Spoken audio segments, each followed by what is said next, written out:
ज्ञानवापी ये मुद्दा आज के टाइम पर बहुत ज्यादा चर्चा में चल रहा है। ज्ञानवापी वाराणसी ज्ञानवापी मामले एएसआई की टीम यानी हाईकोर्ट का फैसला आने के बाद तमाम हलचल।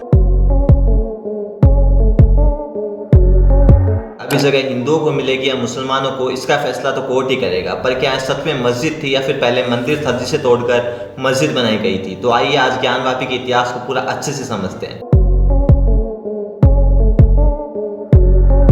ज्ञानवापी ये शब्द संस्कृत के जनवापी से लिया गया है, जिसका मतलब ही होता है शिव तत्व। और अगर फैक्ट्स की भी बात करूं तो 1669 में औरंगजेब ने ओरिजिनल काशी विश्वनाथ टेम्पल को डेमोलिश कर ज्ञानवापी मस्जिद खड़ी की थी। इनफैक्ट इसके अलावा आलमगीर मस्जिद भी औरंगजेब ने बिंदु माधव टेम्पल को डेमोलिश कर खड़ी की थी। खैर आज ज्ञानवापी की बात करते हैं। जब से ज्ञानवापी मस्जिद का सर्वे शुरू हुआ है तब से हर टीवी डिबेट में मुस्लिम कम्युनिटी के जो लीडर है वो इस बात पर जोर देते हैं कि ये जो मस्जिद है, ये जो जगह है, ये उनकी कम्युनिटी की है।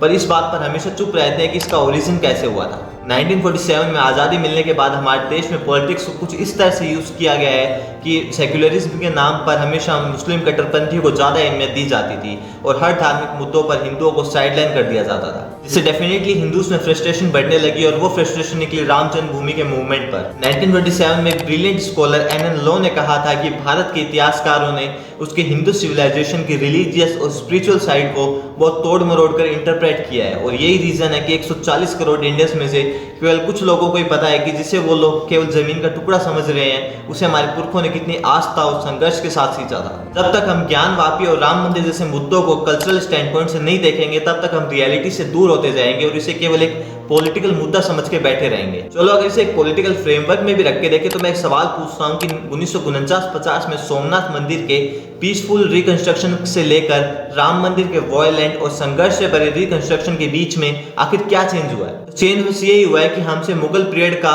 डार्क साइड हमेशा से छुपाया गया है और वो भी केवल इसलिए ताकि एक पर्टिकुलर वोट बैंक को अपनी तरफ खींच के रख सके। और ये सारी बातें मैं केवल हवा में अपने मन से नहीं बोल रहा हूँ, बल्कि ओपन जो कि एक बहुत रिनाउंड मैगजीन है उसके बेसिस पर मैं आपको सारी चीजें बता रहा हूँ। औरंगजेब और बाकी इस्लामिक इन्वेडर्स मंदिरों को तोड़वाना, गो हत्या करवाना, एक बड़ी संख्या में रेप्स करना, हिंदुओं को फोर्सफुली कन्वर्जन कराना, इन सब चीजों को इस्लाम के प्रचार के लिए एक पवित्र चीज मानते थे। औरंगजेब भी था जो हिंदुओं पर अत्याचार करने में खुद के ही रिकॉर्ड तोड़ता था, फिर चाहे वो हिंदू त्योहारों पर बैन लगाना हो, जजिया कर लगाना हो, गो हत्या करवाना हो, लार्ज स्केल पर मंदिरों को तोड़वाना हो एंड सो ऑन।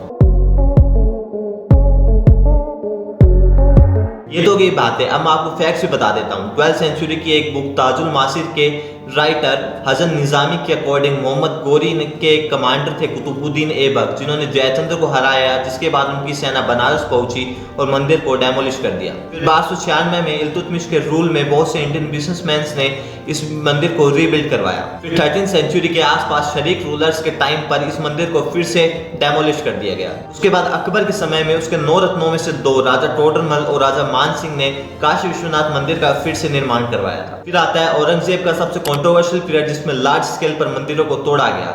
उसने 2 सितंबर 1669 में एक फरमान जारी किया जिसमें अपने ऑफिसर्स को काशी विश्वनाथ टेम्पल को डिस्ट्रॉय करने का ऑर्डर दिया। इनफैक्ट जदुनाथ सरकार की तीसरी बुक में भी उन्होंने बताया है कि औरंगजेब ने केवल बनारस का काशी विश्वनाथ मंदिर ही नहीं बल्कि दिल्ली, उत्तर प्रदेश, मध्य प्रदेश, राजस्थान, महाराष्ट्र, कर्नाटका के भी बहुत सारे मंदिर तोड़वाए थे। जिसके बाद 1991 में प्लेसेस ऑफ वर्शिप एक्ट आता है और 1991 में हिंदुओं ने पहली बार ज्ञानवापी मामले में अपनी पेटिशन फाइल की थी। फिर 1998 में मुस्लिम पक्ष ने भी पहली बार इलाहाबाद हाई कोर्ट को अप्रोच कर अपनी पेटिशन फाइल कर दी। फिर 2019 में इस मामले को रिवाइव करने के लिए विजय शंकर रस्तोगी ने वाराणसी कोर्ट में इसके एएसआई सर्वे की मांग की और 2020 में मुस्लिम पक्ष ने ज्ञानवापी मस्जिद के एएसआई सर्वे की मांग का विरोध किया। मार्च 2021 में ये केस सुप्रीम कोर्ट तक पहुंच जाता है, पर इस केस को रफ्तार जब मिलती है जब 5 Hindu female devotees Gyanvapi premises में विराजमान हनुमान जी, नंदी जी और श्रृंगार गौरी की पूजा के लिए परमिशन मांगती है। फिर मई 2022 में ज्ञानवापी परिसर का वीडियोग्राफिक सर्वे शुरू होता है और अब धीरे धीरे कर ये केस आगे बढ़ रहा है। अब बहुत से लोग कहते हैं कि ज्ञानवापी मस्जिद आज जहाँ पर है वहाँ पे पहले भी मस्जिद ही थी। पुराना वाला जो काशी विश्वनाथ टेम्पल वो वही है जो अहिल्याबाई होलकर ने 1775 में बनवाया था। चलो एक बार के लिए इनकी बात मान भी लेते हैं, पर फिर ये लोग इस बात का जवाब नहीं दे पाते हैं कि अगर वहां पर मस्जिद ही थी तो नंदी जी का फेस उस मस्जिद की तरफ क्यों है, मंदिर की तरफ क्यों नहीं है? क्योंकि जनरली जहां शिवलिंग होता है उसी साइड नंदी जी का फेस होता है।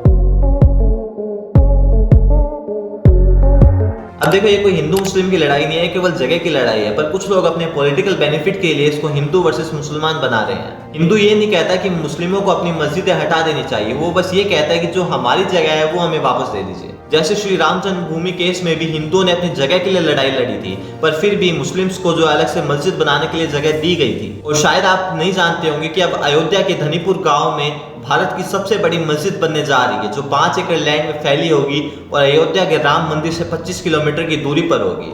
और ये भी कहा जा रहा है कि ये जो मस्जिद बनने जा रही है ताजमहल से भी ज्यादा खूबसूरत होगी। तो अब आप एक बात समझिए कि गवर्नमेंट का ऑब्जेक्टिव जो है वो मुस्लिम्स को साइडलाइन करना नहीं है, बल्कि औरंगजेब और मुगलों के टाइम पर हिंदुओं के साथ जो अत्याचार हुआ है, उनकी आस्था के साथ जो खिलवाड़ हुआ है, बस उसे सही करना है। तो इस ज्ञानवापी केस में आपकी क्या राय है, हमें कमेंट्स में जरूर बताइएगा। और ऐसे डीप रिसर्च वीडियो देखने के लिए हमारे चैनल को सब्सक्राइब कीजिए। जय श्री राम।